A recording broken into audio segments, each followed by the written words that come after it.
Welcome students in our lecture series of differential equation. इस lecture में हम differential equation reducible to the exact की जो बात कर रहे थे उसमें हम इंटीग्रेटिंग फैक्टर निकालने का जो हमारा सेकंड रूल है।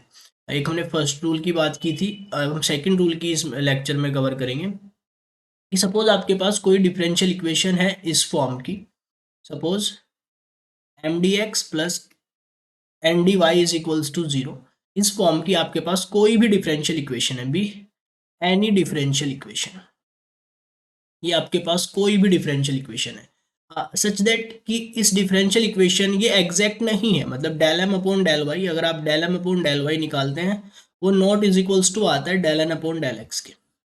मतलब ये एग्जैक्ट नहीं है। एग्जैक्ट नहीं है देन आपको क्या करना है, इंटीग्रेटिंग फैक्टर निकालना है। ठीक है, इंटीग्रेटिंग फैक्टर कैसे निकलेगा, पहले आप इस टर्म को टेस्ट करेंगे। पिछले में हमने क्या किया था, del M upon del Y में से del N upon del X को सब्सट्रैक्ट किया था। इस सेकंड रूल में हमें क्या करना है, del N upon del X को पहले रखना है, उसमें से हमने del M upon del Y को सब्सट्रैक्ट करना है और एम से डिवाइड देना है। ठीक है, अगर ये प्योरली फंक्शन ऑफ वाई आता है, इफ ये टर्म आपको निकालनी है, अगर ये प्योर फंक्शन ऑफ वाई आता है पूरी तरह, वाई का फंक्शन आए या कांस्टेंट आए, एक्स नहीं आता है, तो इट्स इम्प्लाइज जो इंटीग्रेटिंग फैक्टर होगा वो होगा ई टू दी पावर ये जो फंक्शन आया है आपका एफ वाई डी वाई, ये आपका इंटीग्रेटिंग फैक्टर होगा। अब जब यहाँ से आपको इंटीग्रेटिंग फैक्टर मिल जाएगा, या तो फर्स्ट रूल लगेगा, फर्स्ट रूल में एक्स का फंक्शन होना चाहिए, अगर फर्स्ट रूल से नहीं निकलता है तो सेकंड रूल लगाएंगे, सेकंड अगर लग जाता है तो देन इंटीग्रेटिंग फैक्टर क्या होगा, इंटीग्रेटिंग फैक्टर ये होगा। अब आप यहाँ से क्या काम करेंगे, इस इंटीग्रेटिंग फैक्टर की उठा के डिफरेंशियल इक्वेशन में मल्टीप्लाई कर देंगे बोथ साइड। ठीक है, डिफरेंशियल इक्वेशन को ये एग्जैक्ट कर देगा, एग्जैक्ट कर देगा तो फिर अगर हम एग्जैक्ट बनने के बाद, आफ्टर जब ये एग्जैक्ट हो जाएगी इंटीग्रेटिंग फैक्टर की मल्टीप्लाई करने के बाद, अगर हम फिर से del M upon del Y को निकालते हैं, del N upon del X को निकालते हैं, देन वो इक्वल आएंगे, मतलब डिफरेंशियल इक्वेशन एग्जैक्ट में रिड्यूस हो जाएगी। तो फिर हम उसमें एग्जैक्ट का जो मेथड है फॉर अ सॉल्यूशन वो लगा सकते हैं। ठीक है, तो इस तरीके से आप इंटीग्रेटिंग फैक्टर पहले हमें निकालना पड़ेगा, अगर हमें इंटीग्रेटिंग फैक्टर मिल जाता है देन डिफरेंशियल इक्वेशन एग्जैक्ट में रिड्यूस हो जाएगी। एक बार वो एग्जैक्ट में रिड्यूस हो जाएगी देन फिर आप उसका सॉल्यूशन लिख सकते हैं। ठीक है, जैसे फॉर एग्जांपल ये कह रहा है कि ये एक डिफरेंशियल इक्वेशन है, सॉल्व दिस डिफरेंशियल इक्वेशन, तो ये इसी फॉर्म की M D X plus N D Y type है। ठीक है, यहाँ पे जो आपका एम है Y to the power four plus two Y. ठीक है, और जो एन है आपका X Y cube plus two Y to the power four minus के फोर एक्स, ये आपका क्या है, ये एन है। ठीक है, तो यहाँ पे आप del M upon del Y निकाले, del M upon del Y निकाला, वाई के रिस्पेक्ट में डिफ्रेंशिएट किया तो ये हो गया four Y cube plus two, del N upon del X निकाला, del N upon del X निकाला, एक्स के रिस्पेक्ट में किया, ये वाई क्यूब हो गया माइनस के फोर हो गया। ठीक है, तो यहाँ पे हम देख रहे हैं दोनों इक्वल नहीं है, इक्वल नहीं है तो इट्स इम्प्लाइज ये एग्जैक्ट नहीं है, एग्जैक्ट नहीं है। नाउ आप या तो फर्स्ट रूल लगा के देखें, del M upon del Y में से del N upon del X को सब्सट्रैक्ट करें, या फिर सेकंड रूल लगा के देखें। यहाँ पे हम क्या करते हैं, del N upon del x में से, फिलहाल हम सेकंड रूल की बात कर रहे हैं, तो del N upon del x में से del M upon del Y को सब्सट्रैक्ट कर लेते हैं। ठीक है, del N upon del x में से डेल एम, ये था del N upon del x, मतलब वाई क्यूब माइनस फोर में से हमने सब्सट्रैक्ट कर लेना है इसे, four Y cube plus two को, four Y cube plus two को सब्सट्रैक्ट कर लेना है। ठीक है, और फिर इसे हमें एम से डिवाइड देना है, एम से डिवाइड देने के बाद अगर प्योरली हमारा फंक्शन आना चाहिए वाई का, एम क्या है हमारा, एम है ये, इससे डिवाइड दे दिया, Y to the power four plus two Y से डिवाइड दे दिया। ठीक है, यहाँ पे हमने इसे ऊपर जो न्यूमिनेटर है इसे सिंप्लीफाई कर लिया, वाई क्यूब में से फोर वाई क्यूब गया माइनस के थ्री वाई क्यूब। ठीक है, माइनस के फोर और माइनस के टू, ये हो गया माइनस के सिक्स, और ये हो गया नीचे आपका। ठीक है, Y to the power four plus के टू वाई। ठीक है,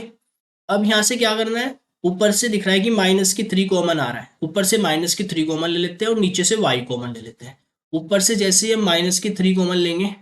माइनस की थ्री तो बाहर हो गया, वाई क्यूब प्लस टू, ये हो जाएगा हमारा वाई क्यूब प्लस के टू, और नीचे से हमने क्या करना है, नीचे से वाई कॉमन ले लेना है, तो वाई क्यूब प्लस के टू, तो ये भी क्या हो जाएगा हमारा वाई क्यूब प्लस के टू, तो वाई क्यूब प्लस के टू से वाई क्यूब प्लस के टू कट जाएगा, नीचे से हमने क्या कॉमन लिया है, नीचे से एक वाई कॉमन लिया है, नीचे से हमने एक वाई कॉमन लिया हुआ है, तो माइनस की थ्री वाई वाई, ये is a function of Y, ये आपका वाई का एक फंक्शन आ जाता है। ठीक है, अगर ये प्योरली वाई का फंक्शन आ रहा है, ये टर्म अगर प्योरली वाई का फंक्शन आ रही है, देन सेकंड रूल के हिसाब से इंटीग्रेटिंग फैक्टर क्या हो जाएगा, इट्स इम्प्लाइज जो आपका इंटीग्रेटिंग फैक्टर होगा वो हो जाएगा e to the power F Y D Y, F Y that means 3/y D Y, E to the power -3 log y। ठीक है, तो ये हो जाएगा आपका यहाँ से 1/y, 1/y³ क्या हो गया, इंटीग्रेटिंग फैक्टर हो गया। एक बार आपको इंटीग्रेटिंग फैक्टर मिल गया है, तो इस इंटीग्रेटिंग फैक्टर की आप फर्स्ट में मल्टीप्लाई करके डिफरेंशियल इक्वेशन को एग्जैक्ट कर लेंगे, फिर वहां से उसका सॉल्यूशन लिख देंगे। ठीक है, अब यहां से आपको क्या करना है, on multiplying by differential equation first को आपको मल्टीप्लाई करना है by the integrating factor, integrating factor से आपको मल्टीप्लाई कर लेना है। तो फर्स्ट थी ये y⁴ प्लस 2y dx। ठीक है, y⁴ प्लस 2y, ये dx था आपका, इसमें आपने, और दूसरा क्या था, सेकंड टर्म थी हमारी xy³ प्लस 2y⁴ माइनस के 4x, xy³ 2y⁴ माइनस के 4x, 2y⁴ माइनस के 4x dx dy is equals to 0। ठीक है, अब इसमें आपको क्या करना है, इंटीग्रेटिंग फैक्टर की मल्टीप्लाई कर लेनी है। इंटीग्रेटिंग फैक्टर क्या है हमारा, इंटीग्रेटिंग फैक्टर है 1/y³, 1/y³ की प्रोडक्ट हमने यहाँ पे भी कर ली, y⁴ प्लस 2y dx यहाँ पे भी हमने कर ली, और 1/y³ की प्रोडक्ट हमने यहाँ पे भी कर ली, xy³ 2y⁴ माइनस के 4x dy is equals to 0। ठीक है, अब ये एग्जैक्ट हो गई, ये जो यहाँ से हमारी सेकंड इक्वेशन बनी, ये एग्जैक्ट डिफरेंशियल इक्वेशन है। इसके लिए अगर आप del m upon del y और del n upon del x निकालते हैं तो वो इक्वल आएंगे यहाँ पे, विच इज एग्जैक्ट, तो आप इसका डायरेक्ट सॉल्यूशन लिख सकते हैं। हाँ, सेकंड इज एग्जैक्ट, जो सेकंड इक्वेशन हमारी बनी है वो एग्जैक्ट है, तो it's implies solution of second is given bye, ये आप इस तरीके से सेकंड इक्वेशन के सॉल्यूशन को लिख सकते हैं, इधर का इंटीग्रेशन इधर, और वही take a y as a constant और take a only those term which not contain x, जो कि x को कंटेन नहीं करती है, इसमें वो टर्म लेनी है और इसमें y को कांस्टेंट की तरह ट्रीट करना है। ठीक है, ये हो जाएगा, यहाँ से अंदर मल्टीप्लाई करेंगे, y³ से डिवाइड देंगे तो ये y बचेगा। ठीक है, प्लस अंदर मल्टीप्लाई करेंगे, जब हम इसे y³ से डिवाइड देंगे, y³ से डिवाइड देंगे तो ये हो जाएगा 2/y², ये हो जाएगा 2/y², ये हो जाएगा आपका dx, इज दिस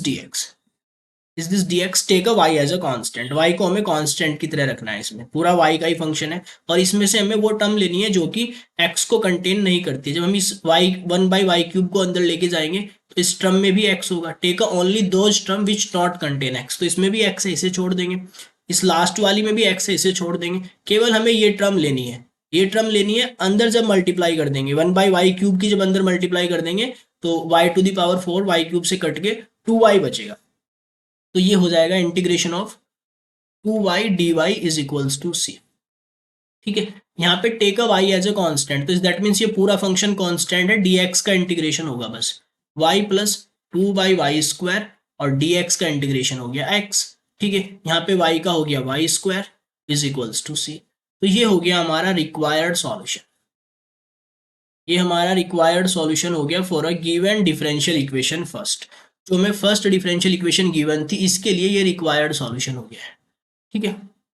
तो इस तरीके से आपको इंटीग्रेटिंग फैक्टर निकालना है, del n upon del x में से del n upon del y को सब्सट्रैक्ट करके m से डिवाइड देना है। अगर ये y का फंक्शन आता है, प्योरली अगर y का फंक्शन आ जाता है, देन इंटीग्रेटिंग फैक्टर को आप इस तरीके से इंटीग्रेटिंग फैक्टर को निकाल सकते हैं, पर ये प्योरली y का फंक्शन आना चाहिए, पहले वाले में प्योरली x का फंक्शन आना चाहिए। फिर हम इसके बाद थर्ड रूल की बात करेंगे, फोर्थ रूल की बात करेंगे, तो इसमें हमने एक सेकंड रूल की बात की है कि अगर सपोज आपके पास डिफरेंशियल इक्वेशन इस फॉर्म की डिफरेंशियल इक्वेशन है और आप इस टर्म को निकालते हैं, वो प्योरली y का फंक्शन आता है, then integrating factor is given by this. ठीक है, थैंक यू फॉर वॉचिंग, मिलते हैं इन अ नेक्स्ट।